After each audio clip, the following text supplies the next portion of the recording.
dans un futur proche. Les commerces de proximité des villes iront se fournir dans les potagers urbains perchés sur les toits des quartiers.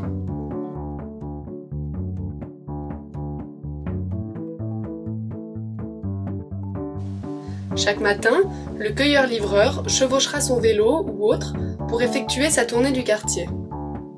On le reconnaîtra grâce à son identité, la forme et la couleur significative de son équipement. Sa remorque le suivra jusque sur les toits.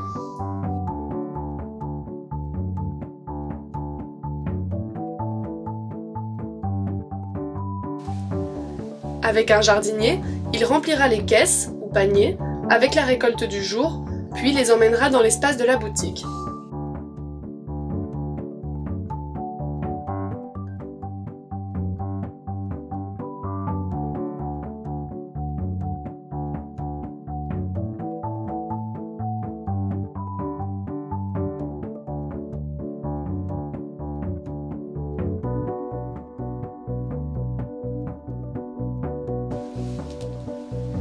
Une fois à l'intérieur, sa remorque hybride servira directement de présentoir à produits, évitant ainsi qu'il ne soit trop manipulé.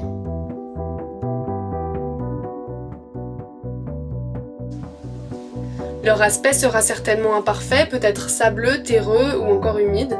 Il sera témoin du fraîchement cueilli, comme une garantie qualité. Si besoin dans la journée, le cueilleur-livreur retournera chercher des fruits, des légumes et des herbes. Dans la rue ou dans la boutique, il pourra être salué et échanger quelques mots avec les habitants, discuter de la cueillette du jour, des prochains événements.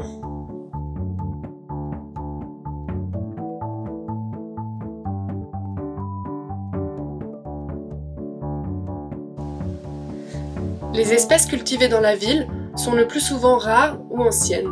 C'est ce qui les rend intéressantes, tant d'un point de vue économique pour les agriculteurs qui disposent de peu d'espace, que d'un point de vue gustatif pour les consommateurs. Par exemple, les plantes aromatiques résistent mal au transport et se conservent peu de temps. C'est pourquoi elles sont particulièrement adaptées à la culture en ville, qui garantit un transport de courte distance et une consommation rapide.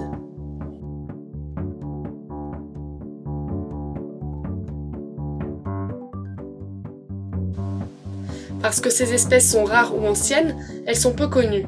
Alors comment s'y intéresser, les cuisiner, les associer ?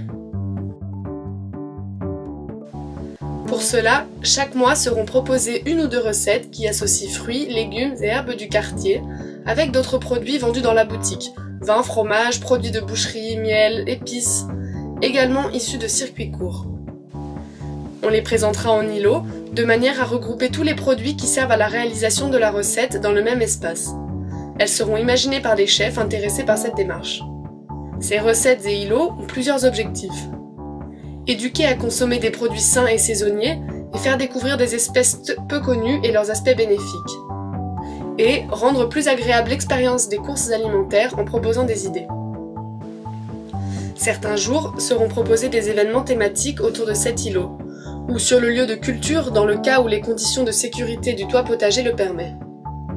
Il s'agira de dégustations, tables rondes avec des chefs, dialogue avec les jardiniers, invitations à la cueillette, partage d'astuces et de recettes, afin que les habitants du quartier participent au maximum à la vie de cet espace et contribuent à son évolution.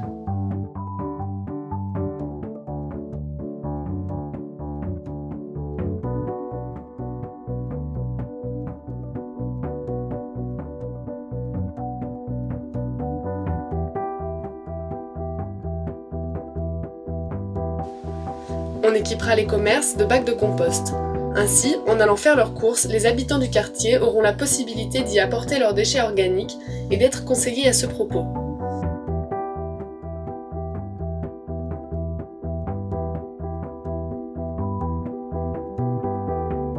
Ce compost sera conçu de la même manière que les remorques, récoltes et présentoirs. Le cueilleur-livreur pourra ainsi l'emporter tous les jours sur les lieux de culture.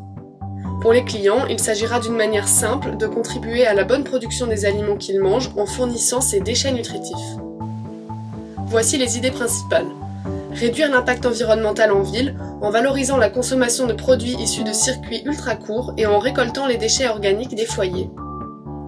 Créer de la vie de quartier et du lien social entre habitants, commerçants, jardiniers.